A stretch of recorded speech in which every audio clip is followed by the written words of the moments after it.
Dr. Jeff Dolgus, and today we're going to learn about the Didgeridoo, which is an Aboriginal Australian instrument that you can learn how to play at home relatively inexpensively in order to help yourself overcome obstructive sleep apnea or lower your risk of developing it in the first place.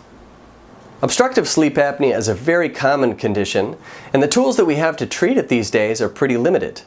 We've got most commonly the CPAP machine, which is positive airflow being driven into your lungs while you sleep.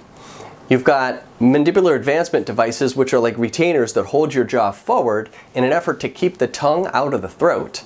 And then you've got surgery. So today I want to talk with you about a functional option, one that isn't expensive at all, and that you can start to implement today if you're so inclined. And that option is to learn to play this instrument that's up on the wall behind me, the Didgeridoo.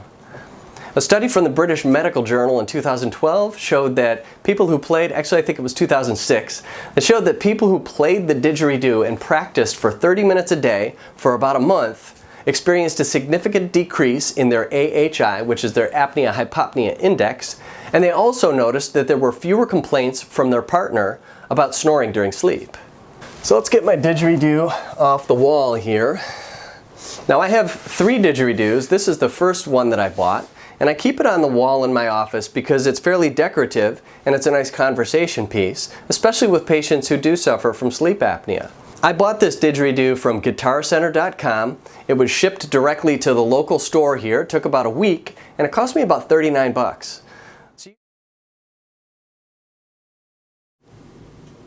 The first step to learning a circular breathing technique that you can use with the Didgeridoo is to learn how to keep a positive airflow moving out of your mouth even when you're breathing in through your nose.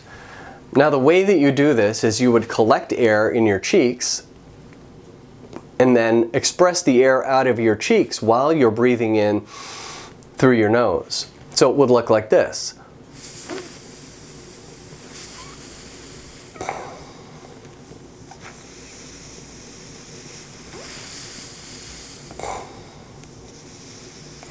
Get it? You could blow on your finger so you can feel whether the air is actually moving.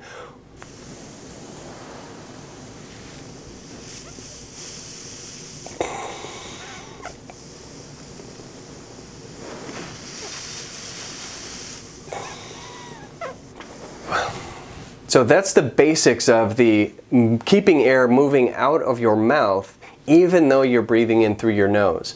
That's the basic step to circular breathing.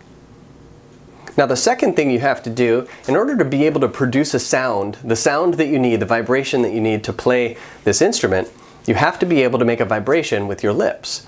Now it can't be a vibration like a motorboat or a horse neighing type of a vibration like that's not going to cut it. You're not going to create a sound, and you can hear that's a very low vibration. The rattles between my lips have long spaces of time in between them.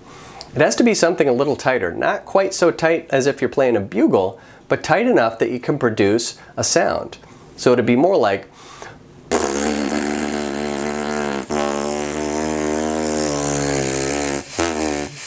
so to do that and keep enough pressure coming out through your mouth to blow through the lips to keep the vibration steady through the drone, which is that long sound that the Didgeridoo makes when we play it correctly.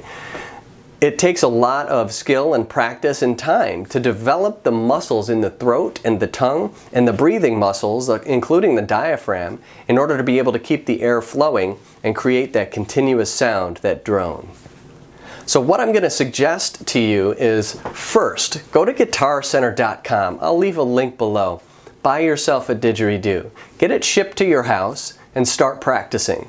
The first thing you're going to want to do is learn how to make that sound.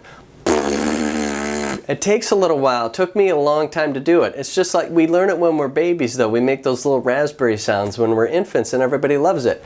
But somewhere along the way we stop playing and having fun and we stop producing sounds that make us seem silly.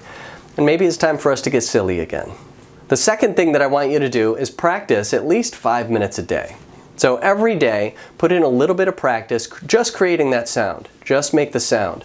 Don't worry about the circular breathing techniques just yet.